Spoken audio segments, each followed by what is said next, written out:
Okay guys, time for our next decimal lesson. So this one is about decimal multiplication.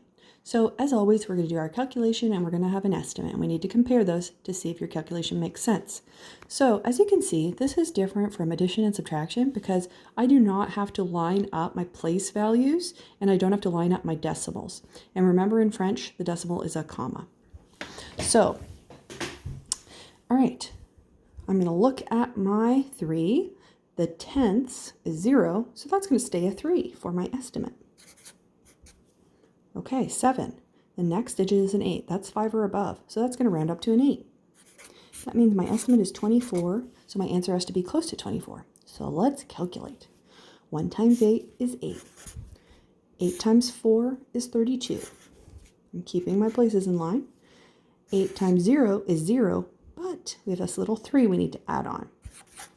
8 times 3 is 24. Now I'm going to cross out that 3 because I already used it. I'm finished with my 8. I've already times the whole top of it by 8 tenths, so I'm going to put a 0 to keep the place. Now, 7 times 1 is 7. 7 times 4 is 28. There's my 8, put a little 2. 7 times 0 is 0 plus the 2.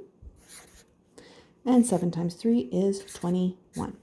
Okay, now you might think mine looks a little messy. I like to draw my lines and cross things out that I've already used so I don't miss things or get confused. So I'm going to add my two answers together. And remember, you have two answers because what you really did is times the whole top number by 8 tenths and then times the whole top number by 7. Now we need to add those two answers together and that'll give us our final answer. 8 plus 0 is 8.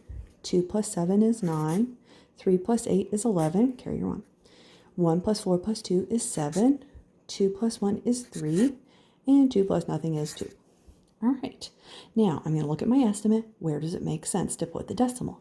Well, I'm not going to put it here because that would be 237,198, and that is not close to 24.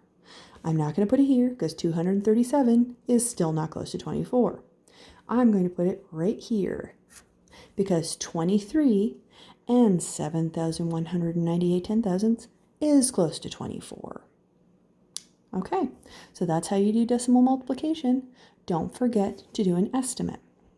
Now, a little trick that some of your parents might use is to count how many places were in the question after the decimal. So there were 1, 2, 3 digits after the decimal in the first and 1 in the second. So that is 1, 2, 3, 4 places after the decimal. Oh, look, 1, 2, 3, 4 places after the decimal in your answer. So that's another trick to verify. But what you really need to do is use your estimate and check your work over twice to make sure that your answer makes sense. Okay, decimal multiplication, done and done.